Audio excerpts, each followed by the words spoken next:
رب العالمین والصلاة والسلام علی سید المرسلین اما بعد فاعوذ باللہ من الشیطان الرجیم بسم اللہ الرحمن الرحیم۔ سامعین کرام، آج ہمارا تیسرا سبق ہے اور اس کا موضوع ہے کلمہ اور اس کی اقسام۔ اس میں ہم کلمہ کی تعریف اور اس کی جو اقسام ہیں ان کی تعریفات اور ان کی مثالیں پڑھیں گے۔ سب سے پہلے کلمہ کی تعریف۔ کلمہ کی تعریف یہ ہے وہ ایک لفظ جس کا کوئی معنی ہو۔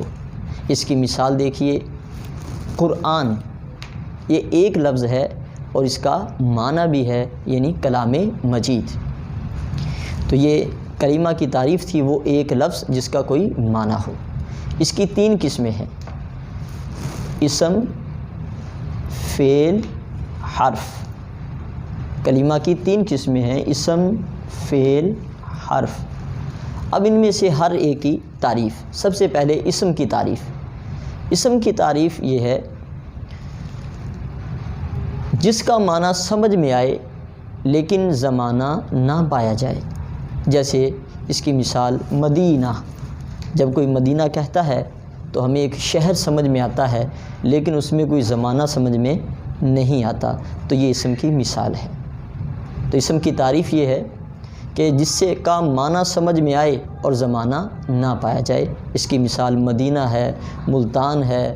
اس کے علاوہ دیگر جو افراد کے نام ہوتے ہیں، زید ہے، عمر ہے، بکر ہے، عمران ہے، کامران ہے، تو دیکھیے معنی تو سمجھ میں آتا ہے لیکن زمانہ کوئی سمجھ میں نہیں آتا۔ کلمہ کی دوسری قسم فعل۔ اس کی تعریف یہ ہے جس کا معنی سمجھ میں آئے اور زمانہ بھی اس میں پایا جائے۔ اس کی مثال اس نے یاد کیا۔ تو اس میں دیکھیے جس طرح یہاں پر یاد کرنا سمجھ میں آ رہا ہے، اسی طرح یہاں یہ بھی سمجھ میں آ رہا ہے کہ اس نے کب یاد کیا۔ تو اس نے یاد کیا، تو اس سے سمجھ میں آیا کہ اس نے گزشتہ زمانے میں کچھ سبق وغیرہ یا کوئی اور بات اس نے یاد کی۔ تو یہ فعل ہے کہ جس کا معنی بھی سمجھ میں آئے اور زمانہ بھی پایا جائے۔ تیسری قسم ہے حرف۔ حرف کی تعریف یہ ہے کہ جس کا معنی اسم یا فعل کے ساتھ ملے بغیر سمجھ میں نہ آئے۔ حرف کی تعریف یہ ہے جس کا معنی اسم یا فعل کے ساتھ ملے بغیر سمجھ میں نہ آئے۔ جیسے اس کی مثال ہے حرف کی سے اور تک۔ اب دیکھیں اگر صرف سے ہو تو معنی سمجھ میں نہیں آئے گا۔ سوال یہ پیدا ہوگا بھی کہاں سے؟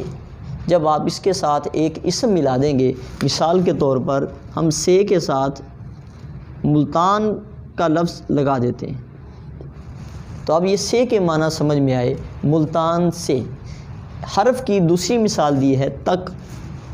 تو جب تک یہ تک ہے اس میں سمجھ نہیں آئے گا کہاں تک، لیکن اس کے ساتھ اگر ہم جو ہے وہ کوئی اور اسم لگا دیں گے تو معنی اس کا سمجھ میں آئے گا۔ جیسے مدینے تک۔ تو اب دیکھیے جب تک سے اور تک تنہا تنہا تھے اس وقت معنی سمجھ میں نہیں آ رہا تھا، لیکن جیسے ہی ہم نے ان کے ساتھ اسم ملا دیا تو اس کے معنی سے کے معنی بھی سمجھ میں آ گئے اور تک کے معنی بھی سمجھ میں آ گئے۔ اسی طرح اگر فعل ملائیں گے تو بھی اس کے معنی سمجھ میں آئیں گے۔ اگر اس کے ساتھ فعل یا اسم نہ ملایا جائے معنی سمجھ میں نہیں آئے گا۔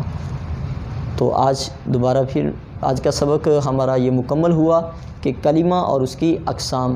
کلمہ کی تعریف وہ اکیلا لفظ جس کا کوئی معنی ہو۔ اس کی تین قسمیں ہیں: اسم، فعل اور حرف۔ اسم کی تعریف جس کا معنی سمجھ میں آئے اور زمانہ نہ پایا جائے۔ فعل کی تعریف جس کا معنی سمجھ میں آئے اور کوئی زمانہ بھی پایا جائے۔ اور حرف جس کا معنی اسم یا فعل کے ساتھ ملے بغیر سمجھ میں نہ آئے۔ الحمدللہ یہ سبق مکمل ہوا۔ اللہ تعالی ہمیں علم نافع کی دولت سے مالا مال فرمائے۔ آمین بجاہ نبی الامین صلی اللہ تعالی علیہ وآلہ وسلم۔